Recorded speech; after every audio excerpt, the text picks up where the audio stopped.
Right. Good morning, well, yeah, almost afternoon. So here I am with John Clay. I am Deanna Avis from Brujx, and this is Rantbox. Today we're going to be talking about Robin DiAngelo, the author who wrote White Fragility, and some of the reactions to her work. So essentially what started off this conversation, apart from this book is very high profile and it's been on bestseller lists, it's been on a lot of people's minds, is an article that I read on The Guardian last week and then shared with John, which was about how essentially how the book White Fragility could be used to blame individual people and take away the societal responsibility from like from racism, basically. So we kind of like, I guess the way that I read the article was, if we put the responsibility on the individuals, it means that at a larger level, we don't have to do anything to fix things. But there's so many elements to this argument that I think to sum it up like that is insufficient. I mean, that's just one of the things that came up. What we want to talk about broadly is what are the reactions to Robin DiAngelo's work? What does it mean for a white person to be doing anti-racist work? And is that ethical for them to be earning money off of doing anti-racist work? How is that received by Black people, by people of color, and all of that? So, John, having opened that very broad topic, what are your initial thoughts about Robin DiAngelo and her work? Sure. I want to start off by saying anyone who saw our last video who may have been looking forward to me talking about weaponization of Black voices against Black people by those who are maybe more right, if not far right, that will be part of this discussion. How do I feel about this? My first thought is, what if we can just do a bit of an experiment here and just imagine, what if her book, Robin DiAngelo's book, didn't actually exist? If it wasn't there, if it wasn't on the table as a discussion, where would we be at now in culture?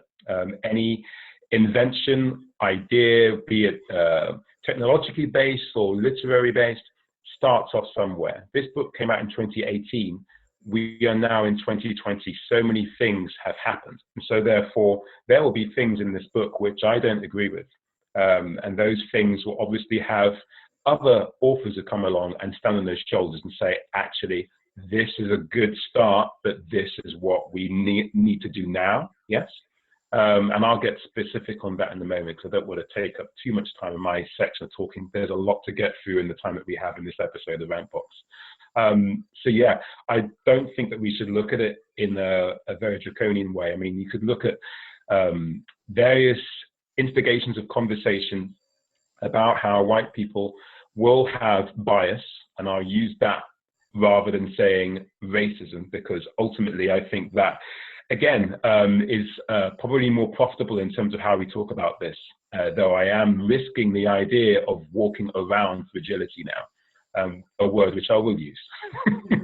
But yeah, essentially, there is a predominant amount of emphasis on what people should say and what they shouldn't say and how they should think, as opposed to what institutions should be taken into regard. But she does talk about how if you are a person going for an interview for a job at a school, whether it be a headmaster, headmistress, however you may want to term it, you should know about race enough to deal with those students. Obviously, that's something that we may not necessarily talk about enough in an interview situation, because we're in this post-racial lie, right? Due to Barack Obama being president and other social idioms. So yeah, I ultimately think that if we do assess this book, it should be based on when it was written rather than how we can truly use it going forward now. That's my reaction. Mm-hmm. Yeah. So, I mean, that's a good point. I read it when it first came out, which, you know, it really wasn't that long ago, but so much has changed. But my initial reaction to that book was that it was so refreshing to hear someone talking about these things that we really do not hear talked about. So I think DiAngelo deserves credit for being one of the first voices. Obviously, sorry, not one of the first voices, because people have been talking about this for centuries, but maybe one of the prominent white voices to be trying to get other white people to listen to this. And so I think something that is helpful and also problematic is that sometimes white people will hear the message better if it's from another white person. That sucks and it's not healthy. But at the same time, if that's a dynamic we're dealing with, then we should try and do everything we can to somehow break down these barriers and get the messages to people. And it's not exclusive of saying we should also look at why do white people not listen to people of color. But I guess essentially, to make an analogy with like the gay rights movement and all of that, gay rights happened also because you had a huge amount of support from straight people saying, you know what, we are not gay, but we care about this because we see that as humans, this is about human rights. So I see it kind of the same with racism, where we can't leave it to the Black, Indigenous, and people of color to be carrying this fight on their own. This is a human rights issue, and we do all need to be in it together. So, yeah, that's kind of my thoughts on her place in this and how her voice is helpful.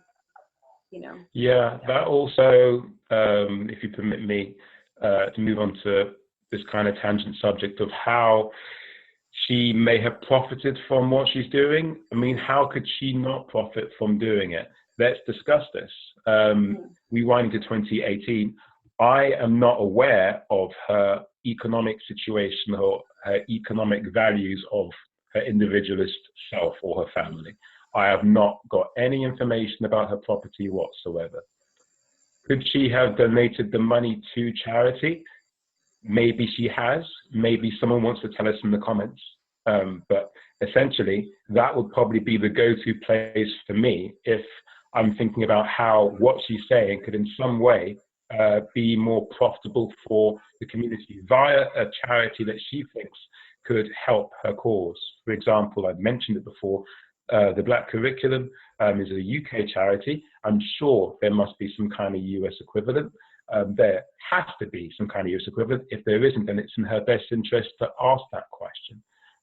Because she does care about this situation. There's videos that will be linked to this actual video that show what she's saying in various interviews that I've been checking out as well.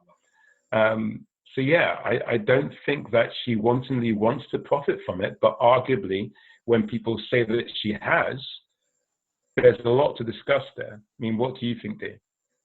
Yeah, I don't know. I guess that to me, this links with the greater topic of kind of infighting between allies and infighting between white people. So people trying to attain like higher and higher levels of wokeness and then like shouting at the people who aren't as woke as them.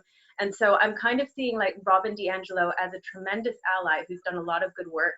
But because we are so critical, rightly so, of white people in the way that they have affected the world, then we start criticizing everything white people do. And so I guess it's like, are we criticizing Robin DiAngelo just because she's white rather than on the merit of her ideas?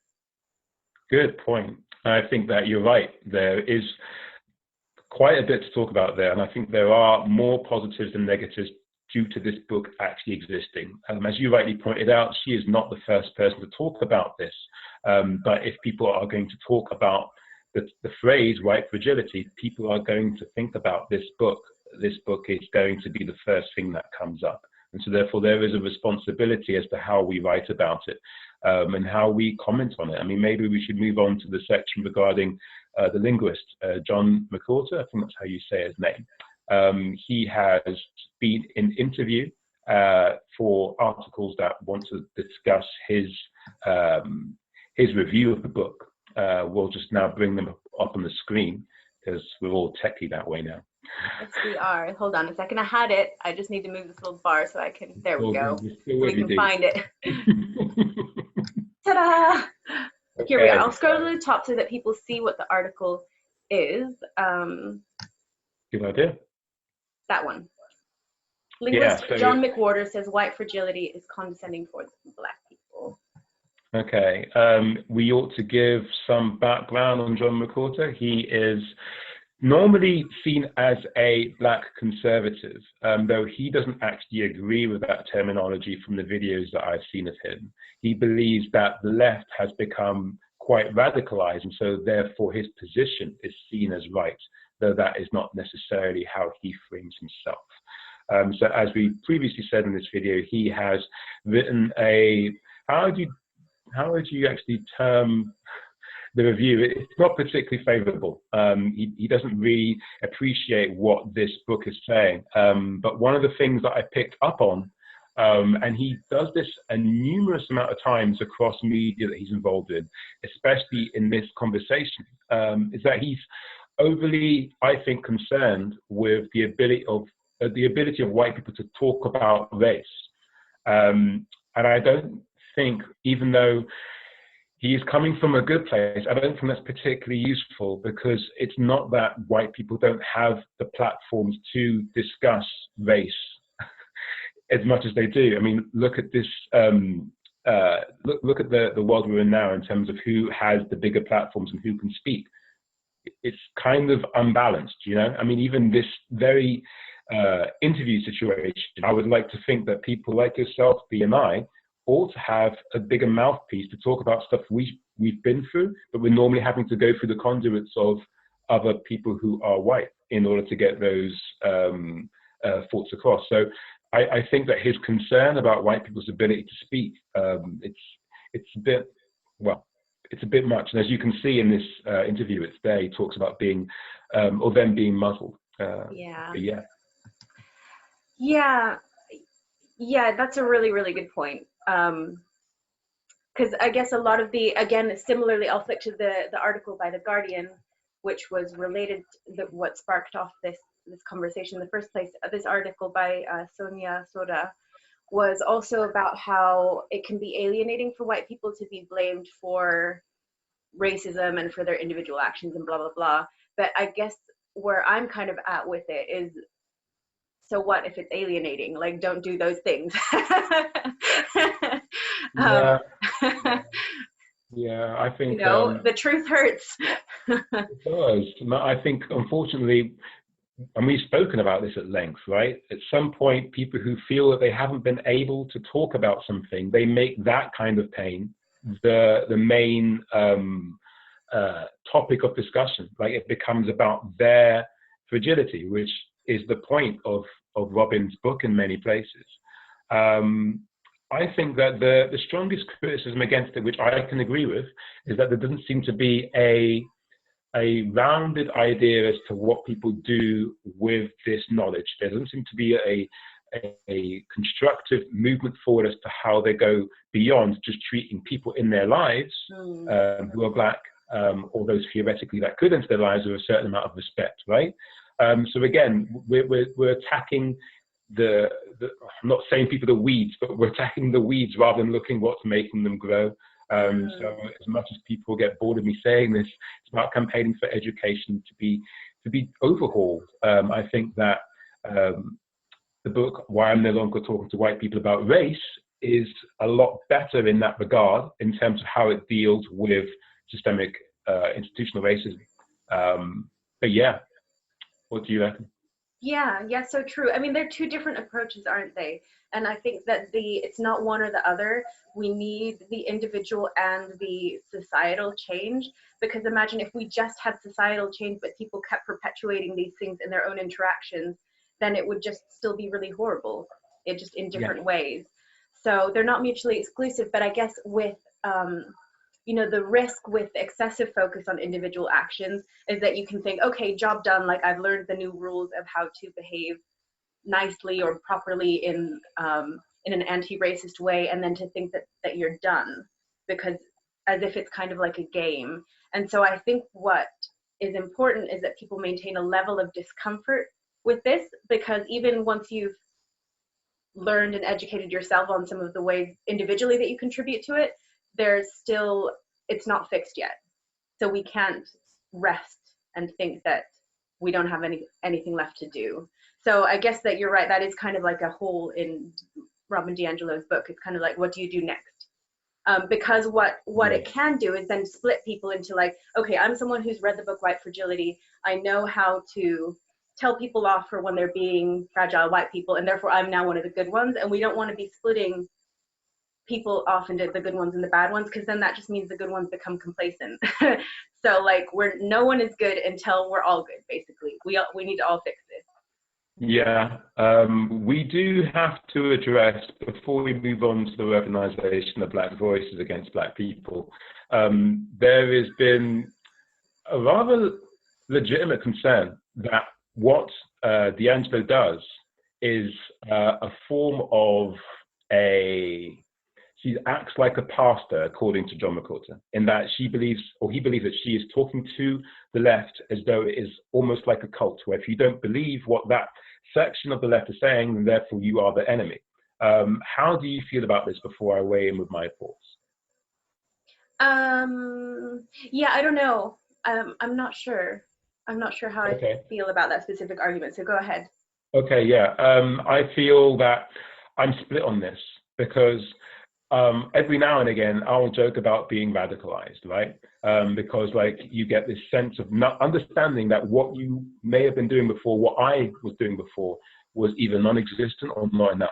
And yet there is merit in realizing that if someone's going to tell you their point of view, and if it doesn't necessarily chime with your own, in understanding what that view is and then counteracting it and keeping that discussion going. It's only when that point of view is inherently bigoted and inherently disenfranchising to the integrity of that person that I don't know how to talk to them.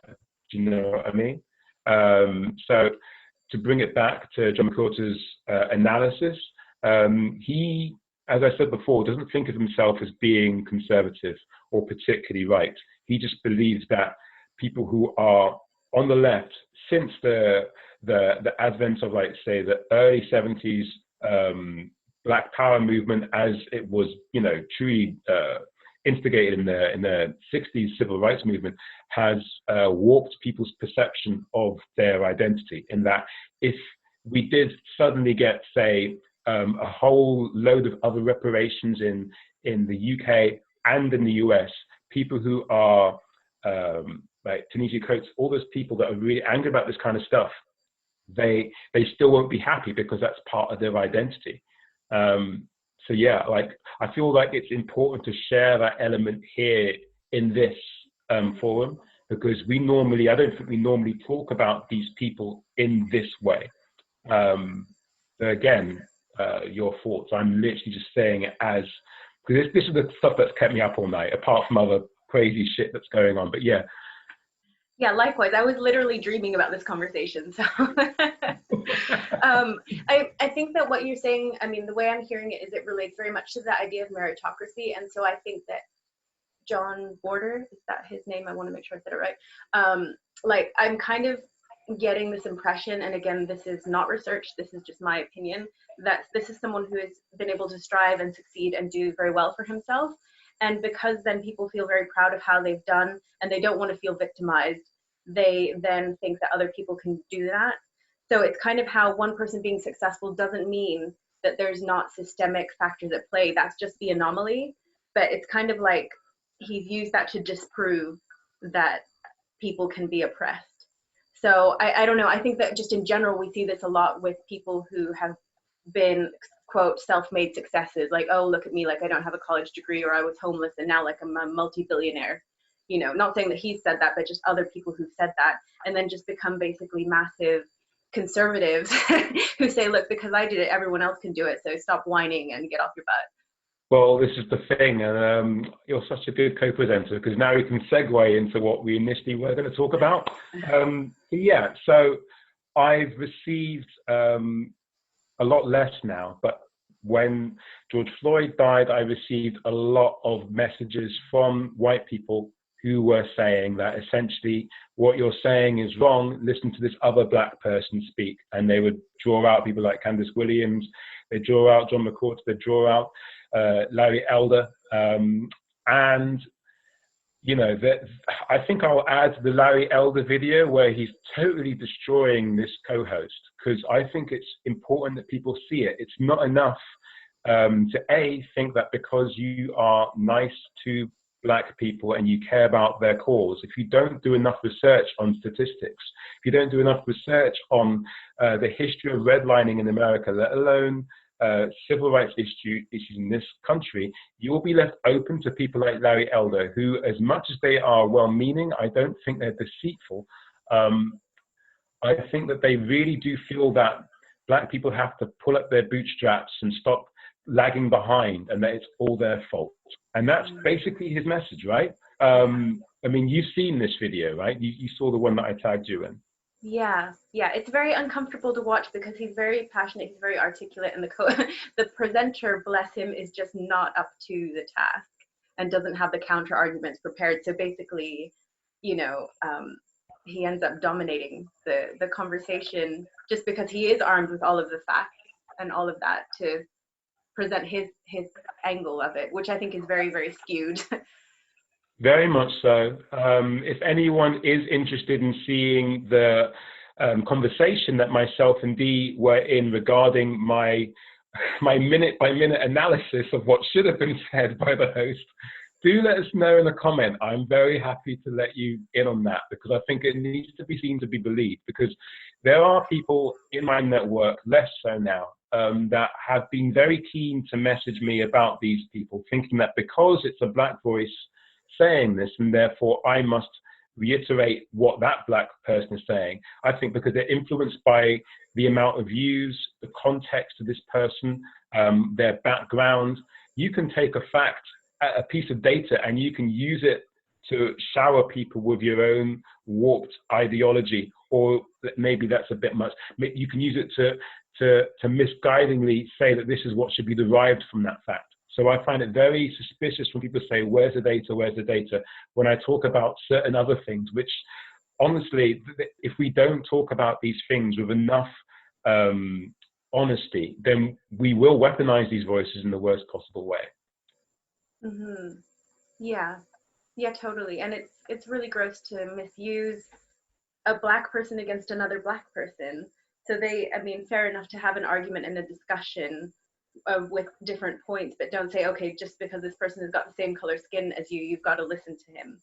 Because really our ideologies in that aren't based on our skin. We all have different beliefs and different ways of getting there. So, I mean, I know Mexican Trump supporters and stuff like that, and that doesn't mean that I'm going to listen to them just because they're my race. Like, they're still very, very wrong and misguided.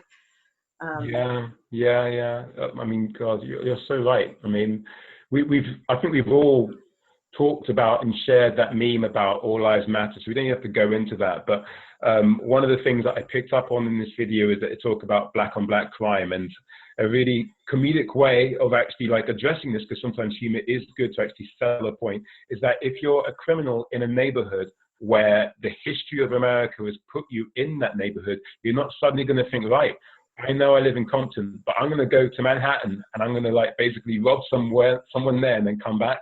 You'll probably do it to someone in your neighborhood. It doesn't mean that there's something wrong with Black people in that regard. We need to stop sharing that Black on Black crime statistic in the worst possible way. And yeah, lo and behold, newsflash, there's ways of dying whilst you're being taken into custody by police, which don't involve a gun. So I just have to get that off my chest. We have a few minutes left. Is there anything that you want to say on my last few points, Dee, before we wrap up? No, I think you've encapsulated it well. I don't have anything to add at the moment. Okay. You had a wonderful idea, though, about how we introduce the next topic in the next video. You have a mutable idea, which I think it's good. I think we should share it with the audience. Why, thank you. So John and I were just talking. We're planning on doing these sessions weekly because we basically we're trying to offer something that we wish we had. We wish that we'd been able to hear people from diverse backgrounds talking about these topics in a timely, relevant way, rather than being filtered through, I don't know, book publishers, academia, news sources, and all of that, which takes fucking ages to get through. We just are hungry to hear more diverse voices, and so we're doing it because that's what we think the world needs. So we hope that it's helpful to everyone. And what we would like to do is to continue to record this every week. And between now and then, we're not going to pick the topic in advance, so I can't tell you what we're going to talk about next week, but we're going to be keeping an eye on what the current events are, any ideas that come up, and what really sparks our attention. So if you guys have something that you would like to hear us talk about, please do give us a comment. We are always just hungry to keep learning about this, as we're also continuing to learn.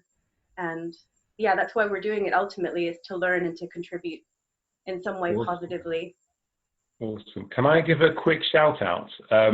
Someone I used to work with as a fundraiser, Marcus, left a really eloquent response to our Instagram post of this video, talking about how his daughter had, made fun of his nose. We were talking about, obviously, the European beauty standards. And I'm so happy that he shared it, and also how it appeared to move him. So if you do watch a video that we've done and you want to interact with us, it won't be something that we just give a like to. Emojis are the death of information or the communication that I think we value. So please feel free to message us. And if something does obviously like trigger a new concept of discussion, then we'll give you a shout out for that as well. Yeah, totally. Thank you so much for everyone who has reached out. It means a lot to know that the things that we're talking about resonate with you. Cool.